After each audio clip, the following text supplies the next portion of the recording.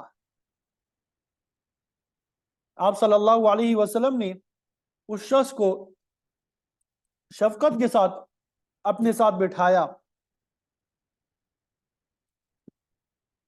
اور فرمایا کہ کیا تم یہ حرکت اپنی ماں، بیٹی، بہن، خالہ یا پھوپھی کے ساتھ واقع ہونا پسند کرتے ہو؟ اس نے عرض کیا حضور یہ تو میں ہرگز پسند نہیں کرتا. آپ نے فرمایا کہ اسی طرح دوسرے لوگ بھی اپنی کسی عزیزہ کے ساتھ یہ بری حرکت پسند نہیں کرتے، تو تم اس میں اصرار کرتے ہو، کیوں کرتے ہو؟ تو وہ شخص سمجھ گیا اور اپنا مطالبہ جو ہے واپس لے لیا. پھر آپ صلی اللہ علیہ وسلم نے اس شخص کے لیے دعا فرمائی کہ اے اللہ اس کے گناہ کو معاف کر دے اور اس کی اعضاء مستورہ کی حفاظت فرما دے. کہتے ہیں کہ وہ شخص اس کے بعد ہمیشہ کے لیے حیادار بن گیا. آپ صلی اللہ علیہ وسلم کی دعا اور نصیحت کا یہ اثر ہوا کہ وہ ہمیشہ اپنی نگاہ نیچے رکھتا تھا. اللہ تعالیٰ نے اس شہوت کو پورا کرنے کے لیے جائز ذرائع یعنی نکاح کو اختیار کرنے کی تلقین فرمائی ہے، اور ساتھ میں وعید بھی کر دی، فَمَنِ ابْتَغَىٰ وَرَاءَ ذَلِكَ فَأُولَٰئِكَ هُمُ الْعَادُونَ، کہ جو شخص اس کے علاوہ، نکاح کے علاوہ کوئی دوسرا راستہ تلاش کرے گا وہ تعدی کرنے والا بن جائے گا، اپنے لمٹ کو کراس کرنے والا بن جائے گا، ہر چیز بگڑ جائے گی، اللہ تعالیٰ کی نزدیک بھی ذلت ہوگی، قانون کی نگاہ میں بھی مجرم ہوں گے. حضرت بریدہ رضی اللہ تعالیٰ عنہ کی روایت میں آتا ہے کہ آپ صلی اللہ علیہ وسلم نے فرمایا کہ 7 آسمان اور 7 زمینیں زناکار پہ لعنت بیچتے ہیں. خاص طور پہ معمر زناکار کے متعلق فرمایا کہ ان لوگوں کی شرمگاہوں سے ایسی سخت بدبو اٹھے گی جس سے اہل دوزخ بھی پناہ مانگیں گے. انس رضی اللہ تعالیٰ عنہ کی روایت میں آتا ہے کہ آپ صلی اللہ علیہ وسلم نے فرمایا کہ جو شخص زنا کا ارتکاب کرتا ہے اور اس پہ اصرار کرتا ہے وہ شخص ایسا ہے کعابد وثن، جیسے بت پرست ہو. گویا زنا کا جرم بت پرستی جیسا بڑا جرم ہے، تا وقت کہ کوئی شخص اس سے توبہ نہ کر لے. ابو ہریرہ رضی اللہ تعالیٰ عنہ کی روایت میں آتا ہے کہ جب کوئی آدمی اس فعل کا ارتکاب کرتا ہے تو ایمان جو ہے اس کے جسم سے نکل جاتا ہے اور اس کے اوپر سائبان کی طرح لٹکتا رہتا ہے، اور جب وہ اس فعل سے الگ ہو جاتا ہے تو ایمان واپس آ جاتا ہے۔ تو 8ویں اصول میں اللہ تعالیٰ نے زنا کے قریب بھی جانے سے منع فرمایا۔ 8ویں اصول میں اللہ تعالیٰ نے زنا کے قریب جانے سے بھی کیا کر دیا؟ منع فرما دیا۔ اور پھر اس کے بعد 9واں اصول اللہ تعالیٰ نے بیان فرمایا، وَلَا تَقْتُلُوا النَّفْسَ الَّتِي حَرَّمَ اللَّهُ إِلَّا بِالْحَقِّ، کہ اللہ تعالیٰ کے حرام کیے ہوئے کسی جان کو قتل نہ کرو سوائے حق کے ساتھ۔ قتل ناحق یہ بھی کبیرہ گناہوں میں سے، بڑے بڑے گناہوں میں سے ہے۔ اس کے بہت برے اثرات پھیلتے ہیں، بچے یتیم ہو جاتے ہیں، عورتیں بیوہ بن جاتی ہے، باوسائل لوگ جو ہے بے وسیلہ ہو جاتے ہیں، معاشرے میں قسم قسم کی خرابیاں پیدا ہوتی ہے۔ قرآن مجید نے اس کی سخت مذمت بیان فرمائی ہے۔ آپ صلی اللہ علیہ وسلم کے ارشاد ہے کہ کسی کلمہ گو آدمی کا قتل جائز نہیں ہے سوائے اس کے کہ وہ شادی شدہ زانی ہو یا مرتد ہو جائے یا قصاص میں قتل کر دیا جائے۔ شریعت نے شادی شدہ زانی کی سزا سنگساری مقرر کی ہے۔ ارتداد کے متعلق سورہ مائدہ میں ہے، وَلَا تَرْتَدُّوا عَلَىٰ أَدْبَارِكُمْ فَتَنْقَلِبُوا خَاسِرِينَ، کہ اپنے دین سے مت پھرو ورنہ سخت نقصان اٹھانے والے ہو جاؤ گے۔ آپ صلی اللہ علیہ وسلم کا فرمان ہے، التارک لدین المفارق للجماعت، جو دین کو چھوڑ کر مرتد ہو جاتا ہے وہ جماعت المسلمین سے الگ ہو جاتا ہے۔ ترمذی شریف کی روایت میں آتا ہے، من بدل دینہ فاقتلوہ، جس نے اپنا دین تبدیل کر لیا اس کو قتل کر دو۔ اور پھر قصاص میں قتل کیے جانے کا قانون تو واضح ہے، ان النفس بالنفس، کہ جان کے بدلے جان ہے۔ تو بہرحال اللہ تعالیٰ نے ان 3 قسم کے قتل حق کے علاوہ ناحق قتل سے منع فرما دیا۔ قتل حق کی بعض دوسری صورتیں بھی شریعت مطہرہ نے بیان فرمائی ہے، مثلا سرکش ہے، باغی ہے، ڈاکو ہے، ان کے بارے میں فرمایا، انما جزاء الذین یحاربون اللہ ورسولہ ویسعون فی الارض فسادا ان یقتلوا، کہ جو لوگ اللہ اور اس کے رسول کے ساتھ برسر پیکار ہوتے ہیں، زمین میں فساد مچاتے ہیں، انہیں قتل کیا جائے یا انہیں سولی پہ چڑھایا جائے اور ان کے ہاتھ پاؤں الٹے کاٹ دیے جائیں۔ اسی طرح جنگ کے دوران کفار کو قتل کرنا بھی جائز ہے۔ بعض ائمہ مجتہدین کے نزدیک بلا عذر نماز کو چھوڑنے والے کو بھی تعزیری طور پہ قتل کیا جائے گا، البتہ امام صاحب کے نزدیک ایسے شخص کے لیے قید کی سزا ہے۔ اسی طرح لواطت کرنے والے کو بھی سزائے موت دی جا سکتی ہے۔ حدیث شریف میں آتا ہے کہ جادو کے ذریعے لوگوں کو نقصان پہنچانے والا آدمی بھی واجب القتل ہے۔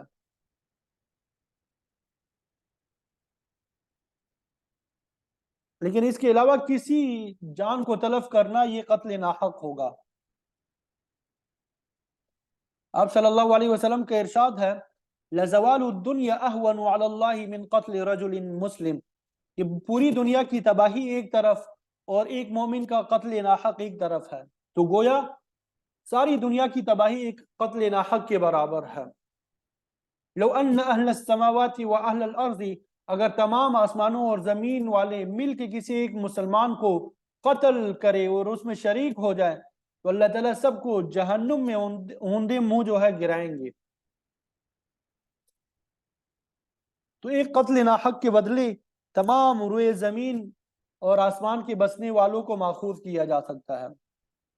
آپ صلی اللہ علیہ وسلم کا یہ فرمان بھی آتا ہے کہ ابلیس ہر صبح اپنے لشکر کو مختلف اطراف میں روانہ کر کے کہتا ہے، جو شخص نمایاں کارنامہ انجام دے گا میں اسے تاج پہناؤں گا، اس کو عزت دوں گا۔ سب شیطان چلے جاتے ہیں، واپس آ کے ان میں سے ایک کہتا ہے، میں ایک مسلمان کو گمراہ کرتا رہا حتیٰ کہ اس نے اپنی بیوی کو طلاق دے دی۔ بڑا شیطان کہتا ہے، تم نے بڑا اچھا کام کیا، لیکن ہو سکتا ہے کہ یہ پھر نکاح کر لے، تو یہ بڑا کوئی کارنامہ نہیں ہے۔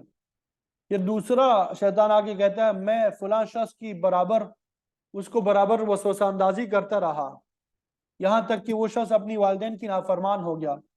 بڑا شیطان کہتا ہے ہو سکتا ہے وہ توبہ کر لے پھر والدین کا فرما بردار بن جائے تو یہ بھی بڑا کام نہیں ہے.